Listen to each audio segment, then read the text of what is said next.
UDF തരംഗത്തിലും ചുവടിളകാതെ പുനലൂരിൽ ഇടതുമുന്നണി ഭൂരിപക്ഷം കുറഞ്ഞെങ്കിലും മണ്ഡലം LDF നിലനിർത്തി 21,529 വോട്ടുകളുടെ ഭൂരിപക്ഷത്തിലാണ് CPI പ്രതിനിധിയായ അജയ് പ്രസാദ് വിജയിച്ചത്. മുസ്ലിം ലീഗിലെ നൌഷാദ് യൂനുസിനെയാണ് അജയ് പ്രസാദ് പരാജയപ്പെടുത്തിയത്.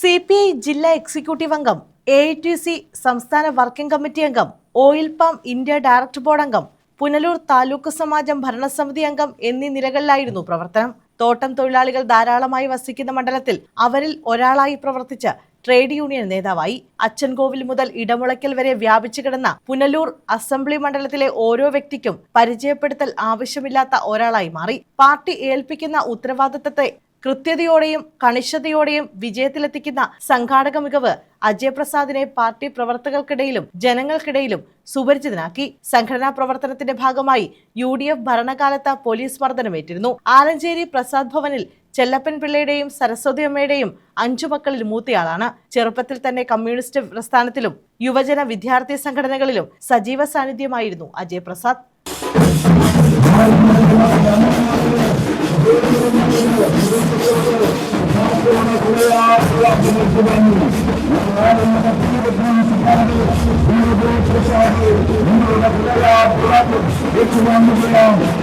News bureau, Anchal.